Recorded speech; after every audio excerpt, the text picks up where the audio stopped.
Il y a un scène, à nous, Soleil amer. C'est peut-être, pas tous ces titres sont beaux, mais c'est peut-être un des plus beaux titres de cette rentrée littéraire. Alors c'est votre deuxième roman, après L'œil du Pan, qui avait été publié en 2019, qui avait reçu un très bel accueil critique et public. Alors on vous connaît aussi, parce qu'on vous voit à la télévision, vous êtes chroniqueuse dans l'émission Quotidien. Comme David Diop, vous figurez sur la première liste du prix Goncourt. D'ailleurs, je me disais, quand on est jeune comme vous l'êtes, et dès le deuxième roman, enfin, c'est quoi ça donne le vertige ou comment on réagit à ça, et de se retrouver à côté de David Diop, par exemple, entre autres? Oui, c'est très bizarre. Pour reprendre les mots de tout à l'heure, j'ai eu l'impression qu'on ne parle pas de moi. J'ai eu du mal, en fait, j'étais vraiment dans mon travail quand je l'ai appris, donc j'étais en retard, donc je devrais vraiment finir d'écrire ma chronique pour le soir, et donc j'ai pas eu le temps de savourer sur le moment, mais j'ai été partagée, j'avais deux sentiments à la fois, une très grande joie forcément, et puis une petite angoisse quand même. C'est toujours très beau d'écrire gratuitement, entre guillemets, d'écrire sans rien attendre, et là c'était mon deuxième, donc j'attendais rien par définition, et puis soudainement ça devient chargé, en fait on se sent regardé, et ça change beaucoup de choses quand même. Ça m'a donné envie d'écrire très vite le troisième. C'est bien, parce pour que sortir de ça. Oui, ça aurait pu aussi paralyser. Bon. Alors, dans Soleil amer, vous abordez la question de l'intégration des populations algériennes dans la France entre, en gros, les années 60 et 80. Mais vous le faites par le biais, et c'est là où on est dans le roman, d'une histoire familiale avec Nadja, dont le mari Saïd est déjà parti en France pour trouver du travail. Elle a des enfants, 3 filles, et Saïd lui demande de la rejoindre. Et avant de vous écouter, on va écouter un extrait. On est quasiment au début du livre, et c'est Renaud qui nous fait cette dernière lecture. Son mari, Saïd, avait quitté le pays 6 mois plus tôt. Il avait été sélectionné parmi des centaines de jeunes hommes pour travailler en région parisienne dans une usine automobile. Le recruteur était venu un matin au village, et il avait choisi les plus robustes, ceux dont les mains étaient déjà usées par le travail. La plus grosse crainte de Nadja était qu'ils ne reviennent pas, comme beaucoup de garçons partis en France, comme le frère de Saïd, Kader, qui avait épousé une Française. Saïd respirait la santé. Il était musclé, brun, il avait les traits fins, presque féminins, et des yeux bleus foncés. Saïd était travailleur. Peut-être qu'il ne reviendrait pas, lui non plus.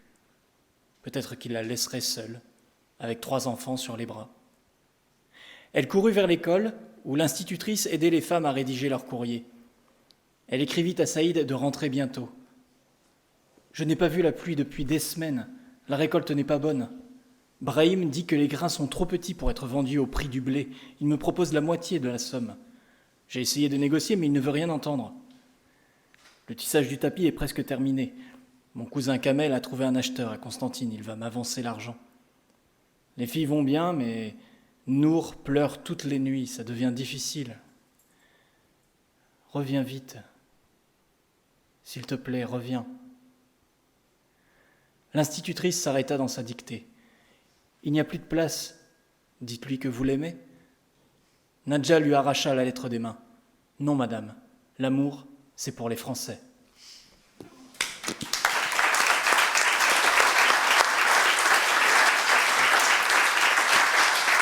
Alors, je trouve que cet extrait, il est extrêmement parlant parce qu'il dit d'emblée ce fossé, justement, qui existe entre les deux côtés de la Méditerranée, et il porte déjà en lui toutes les difficultés de l'intégration à venir de cette famille en France.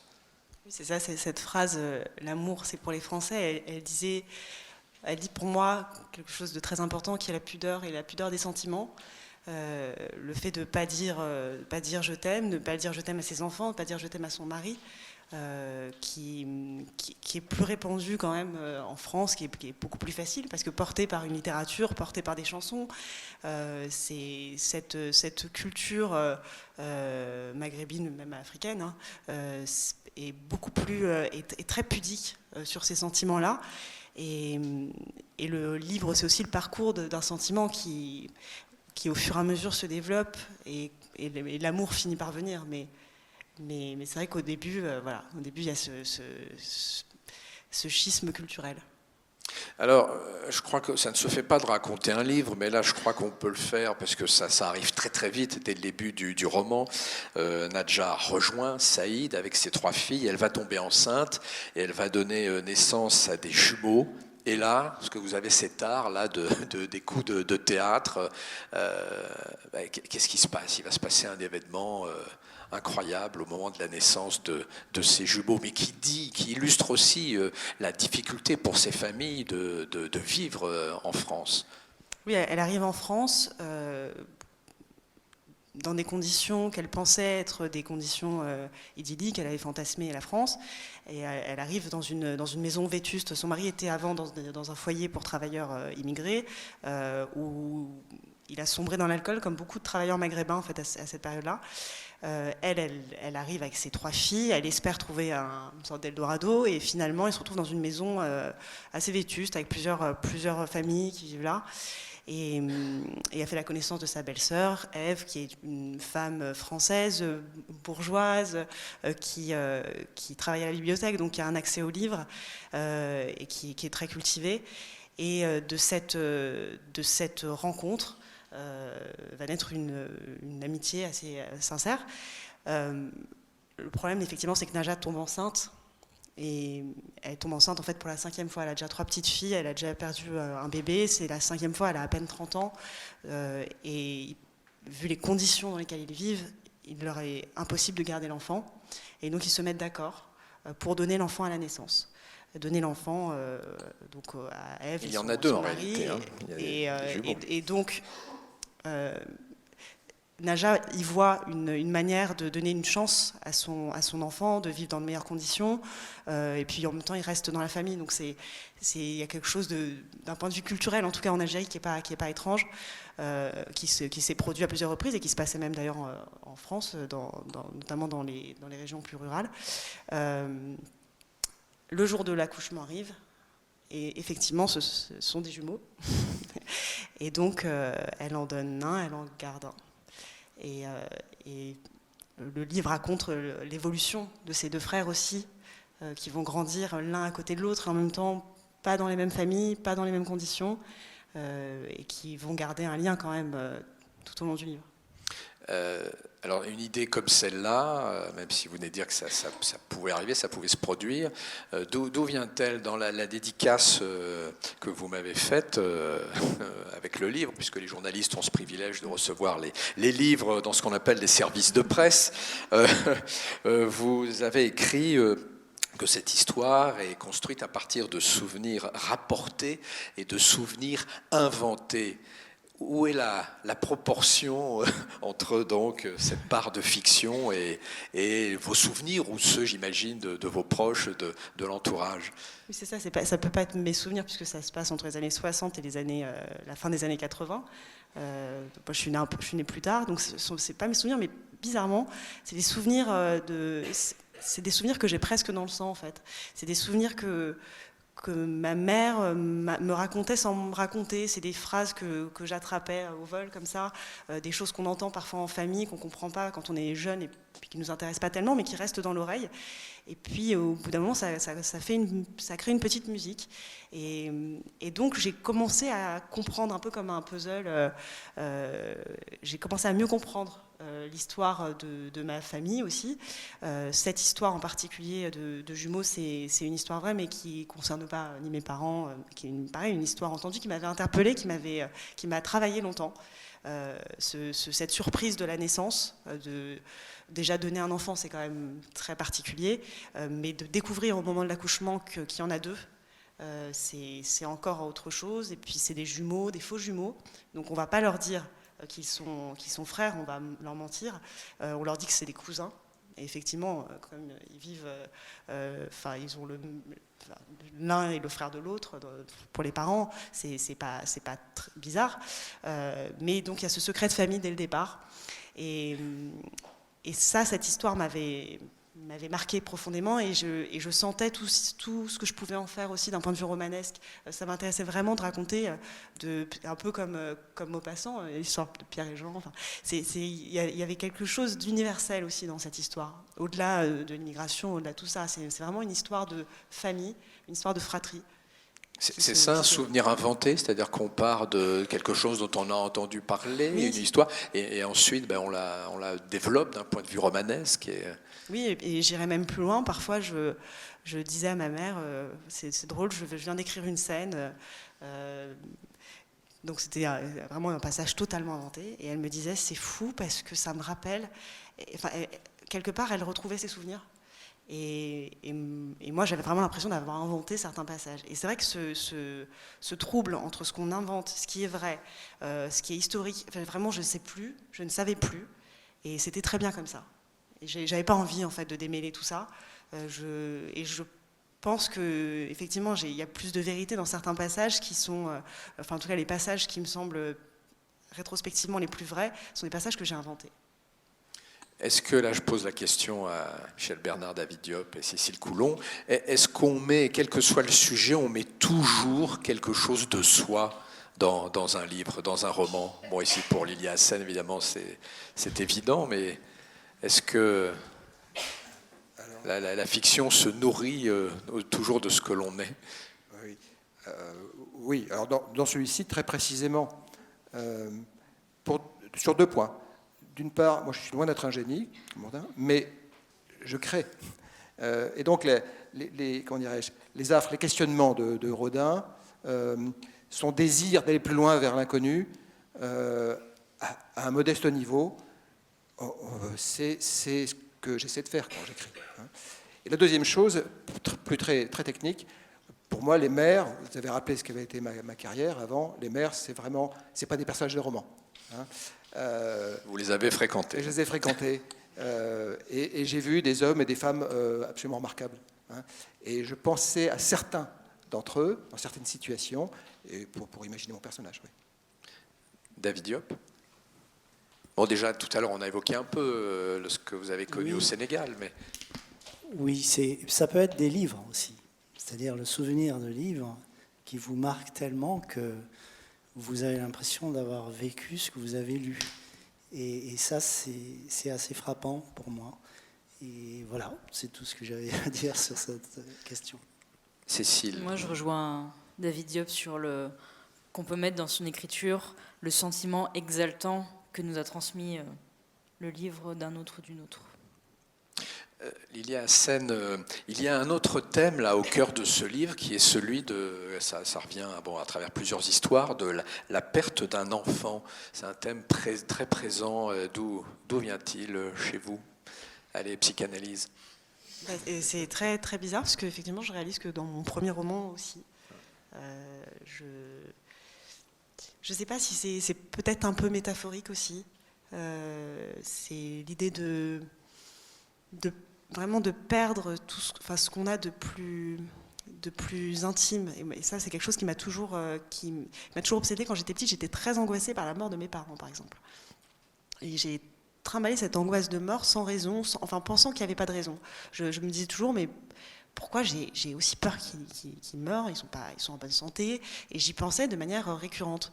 Et j'ai l'impression que j'écris aussi pour contrer cette angoisse, qui est une angoisse mortifère, quasiment gothique pour le coup, mais qui est très très présente chez moi, et j'ai compris aussi à travers le livre, sans doute aussi pourquoi, parce que je crois que les pertes de mes aïeux, ces angoisses-là, m'ont été transmises. Ma mère avait finalement cette angoisse aussi, et je crois parfois on transmet beaucoup de ces angoisses aussi.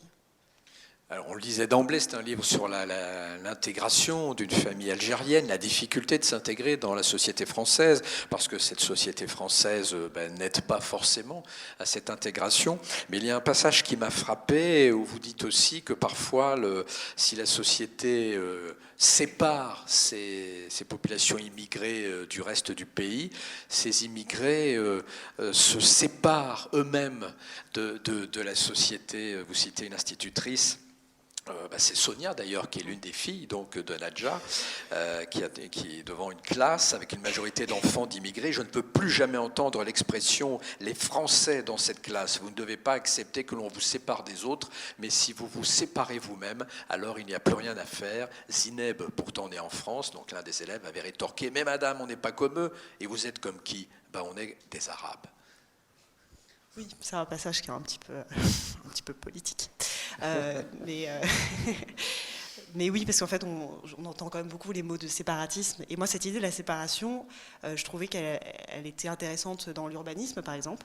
Comment on a construit des HLM dans les villes, mais en même temps dans les villes et à l'extérieur des villes. C'est-à-dire que c'est toujours à la marge, c'est toujours près d'une voie ferrée, c'est toujours dans un endroit où personne ne voudrait vivre au fond. Donc il y a cette idée de marge, de limite qui m'obsédait beaucoup sur cette question-là. Et on entendait dans le débat politique parler de séparatisme, le séparatisme, les gens qui veulent se séparer, etc. Et je tenais quand même à rappeler que c'était aussi des populations qu'on avait séparées. Et justement, par cet urbanisme, par la construction de ces cités HLM, qui étaient des lieux utopiques quand même au début des années 60 et qui sont devenus des lieux,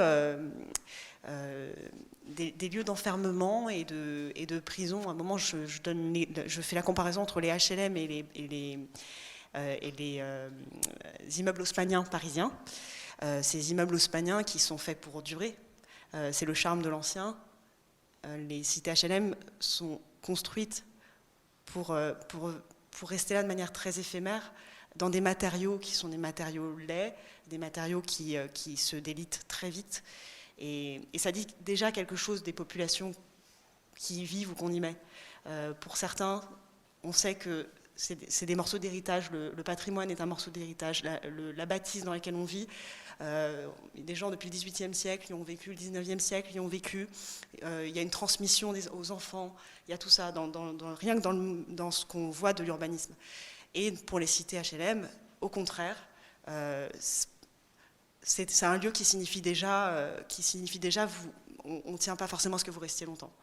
Et sachant ça, c'est vrai que le personnage de Sonia dit aux élèves, elle est institutrice, et elle dit aux élèves, ne vous séparez pas vous-même, puisqu'on a voulu justement cette séparation au début, et c'est le danger, c'est qu'en fait finalement on ne sait plus qui sépare qui, et on est dans une forme de confusion. Tout à l'heure David parlait de complexité, et j'avais envie de remettre de la complexité dans ces sujets-là aussi. Une dernière question, vous avez évoqué votre mère là, 2 ou 3 reprises. Est-ce qu'elle vous a lu? Qu'est-ce qu'elle vous a dit de ce livre, dans lequel j'imagine il y a une partie de votre histoire familiale? Oui, en fait, elle m'a beaucoup parlé, et notamment un passage dans le livre sur les années 80 et les années SIDA en banlieue. Pareil, qui est un sujet qu'on aborde très peu, et moi qui m'a beaucoup travaillé. Parce que c'est aussi toute la traversée d'une partie du XXe siècle, oui. Votre livre, des années 60 aux années 80. Et ça, elle m'en avait parlé, mais en des termes très intimes et très sensibles. C'est-à-dire qu'il y avait une forme d'évidence pour elle. Elle me disait, voilà, il y a un tel, bah oui, mais lui, son frère est mort du sida. Elle, son propre frère, elle me parlait de ses amis d'enfance, et je disais, bah alors, ils font quoi maintenant? Ah bah non, mais ils sont tous morts du sida. Et je me disais, mais c'est pas possible, ils sont tous morts de la drogue, et personne n'en a jamais parlé. Et donc c'était quelque chose qui m'est resté, effectivement, parce que j'avais les mots de ma mère qui me disaient des choses très violentes, mais comme ça, comme si c'était naturel pour elle. Donc c'est vrai que ça a été une source d'inspiration pour le livre, même si, n'ayant pas connu ces périodes, il a fallu inventer, reconstruire, trouver justement les lieux, etc. Et ma mère a lu le livre.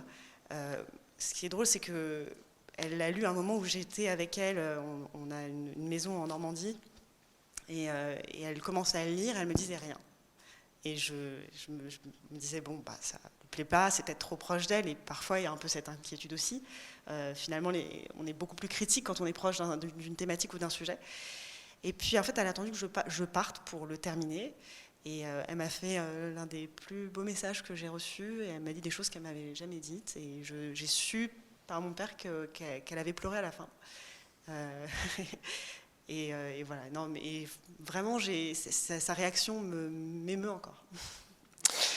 Lilia Hassen, Soleil amer, publié chez Gallimard. Merci. Une dernière.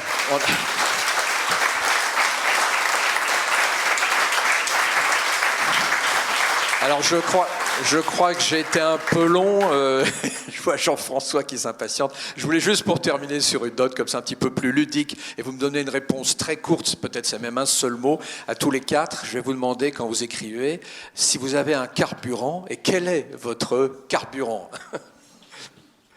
Je sais pas, la substance ou qui vous tient, qui tient votre énergie dans l'écriture. Cécile. Le lait cru sous forme de fromage. Ah, les fromages d'Auvergne alors, absolument. Non, le Cantal, Oui. le Salers, souvent. Très bien, bravo. David Diop. L'amour. Ah, joli. C'est beau. Bon. Je pense que la destinatrice a reçu le message. Lilia Hassen. Là, ce livre, comme il y avait quand même beaucoup de tension, j'avoue que je buvais un verre de vin rouge quand même. Très bien. Avec le fromage, ça se marie bien. On va écrire ensemble. Michel Bernard. Il a dit ce qu'il fallait dire. Alors, je vais prendre la musique. Bravo. Merci à tous les quatre.